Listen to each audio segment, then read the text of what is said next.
What you're doing now is seeing a half-high ball, pulling your arm back immediately, and then trying to adjust your feet while you're already swinging. Alright, today we're going to talk about the half-high ball. I watched an amateur match earlier and noticed far too many errors on half-high balls. Let me ask you two questions. First, on a forehand half-high ball, do you hit it flat or do you loop it? Many of you choose to hit it flat, but that's not effective. If the ball has any spin, it will go straight into the net. Second question, when a half-high ball comes to your backhand, do you typically use your backhand or step around to use your forehand? Most players use their backhand because they feel they can't step around in time. They lose their balance and coordination, so they avoid it. Let's break these down one by one, starting with the forehand half-high ball. For this kind of high ball, I strongly advise against hitting it flat. You should primarily loop it. The first key is timing your contact with the ball's momentum. For instance, after your serve, don't stand too close to the table. This position is very awkward. If you don't step in, you can't reach it. But if you do, you get jammed. My advice is to always create space by moving your body back. First, secure your position for long balls, maintaining about an arm's length from the table. If the ball is short, then you step in. When stepping in, lead with your left foot, then follow with your right foot to transfer your body weight. You can't stand too close. It ruins your rhythm and makes it impossible to find the correct contact point. So after serving, always maintain the proper distance from the table to execute forehand and backhand backspin loops. With this distance, a half-high ball is slower, giving you time to step in with your left foot and swing. Let me demonstrate this left foot in, right arm swing motion for you. Watch closely, my left foot steps in, and my right foot just follows to support the weight transfer. Second point, why do you feel jammed or uncoordinated? It's because you're not rotating your body when you prepare for the shot. You must rotate your body to prepare for a half-high ball. If your body is square to the table, you'll step in correctly. But if your body is turned sideways, it means you are already rotated. From this position, step in with your left foot to meet the ball. I'll do it slowly for you. Rotate, then step in. Generating power after that is just about accelerating more. To recap 3 key points, maintain an arm's length distance, rotate your body for the half-high ball, and step in with your left foot while swinging and transferring your weight. So after your serve, reset, and when you see the half-high ball, first rotate to create space. Then step in, swing, and transfer your weight. The full sequence is serve, reset, rotate, and step in. Third, let's discuss arm mechanics. If you have a wobble like this in your wrist when you hit the ball, it will dive into the net, no matter how high it is. So you must loop the half-high ball. It might be high, but it can have heavy spin. Without brushing the ball, it's a guaranteed net. You have to generate friction. Brushing a backspin ball is simple, contact the back of the ball. For a topspin ball, raise your racket higher and hit the upper middle part of the ball. When handling backspin, your backswing height should match the ball's height, positioning your racket directly behind it. Stay directly behind the ball, or you'll hit it long. Don't drop your racket too low. A common reason for hitting half-high balls long is dropping the racket too low. You anticipate backspin, but by the time you swing up, your racket is below the ball, and you can't control the trajectory. So, for a half-high ball, as you rotate your body, your racket should already be aiming behind the ball at the correct height. The height of your backswing should be level with the peak of the ball's bounce. Next is distance. Should you create more distance from the ball, or get closer to it? For any ball you're moving forward to meet, never have a big backswing. The further you are, the more your forward momentum collides with the balls, making it uncontrollable. You can rotate your body, but absolutely no big backswing with your arm. A big backswing plus forward movement is why so many players hit these short, high balls out. Stay closer to the ball and focus on accelerating through contact. The closer you are, the more power you can apply safely. The further away you are, the less control you have. Third, when looping a high ball, make sure you keep your racket angle closed. Remember, you are looping, not hitting it flat. Some players have a stroke that looks correct but still goes long.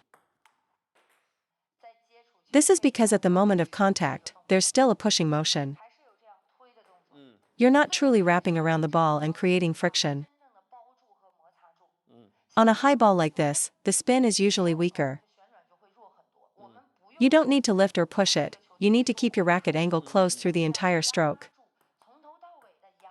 Watch my racket angle carefully. The V of my grip always faces forward.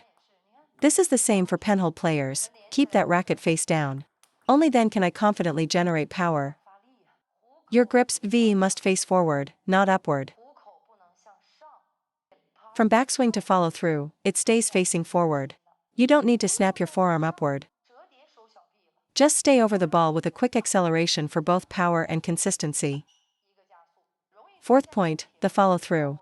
Your stroke should have a compact finish, not an overly extended one. If you have a long follow through, you can get away with it on soft shots. But as soon as you add power, the ball will go long.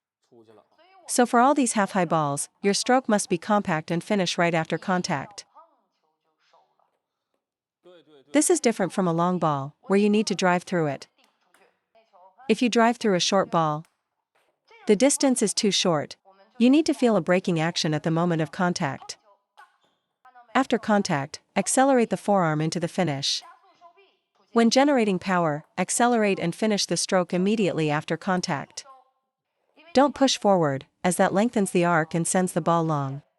So as you move in, make sure your arm finishes the stroke quickly. Sixth, what's the right contact point? On the rise, at the peak, or as it starts to fall? For these short half-high balls, you have to hit them at the peak of the bounce. If you wait for it to fall, you can only play a slow, high-spin loop. You can't attack with power. However, most amateurs hit this ball on the rise because they don't rotate their body.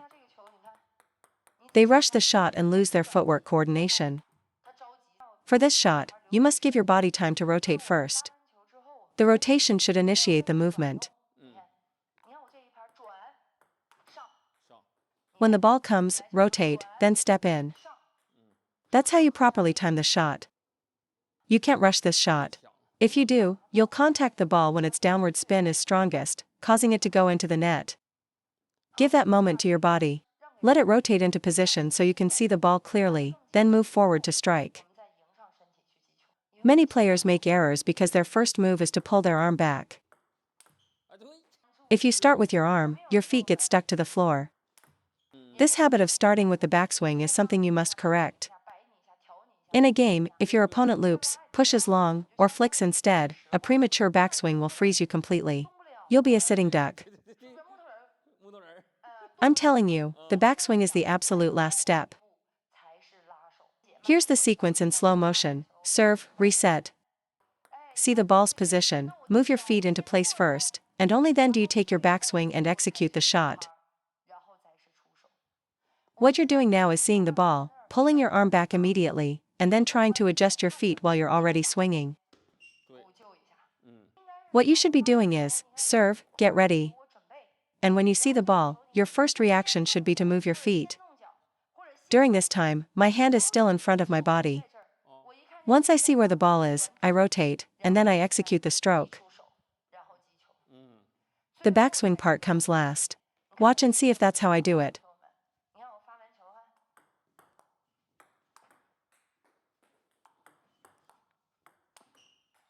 Yes.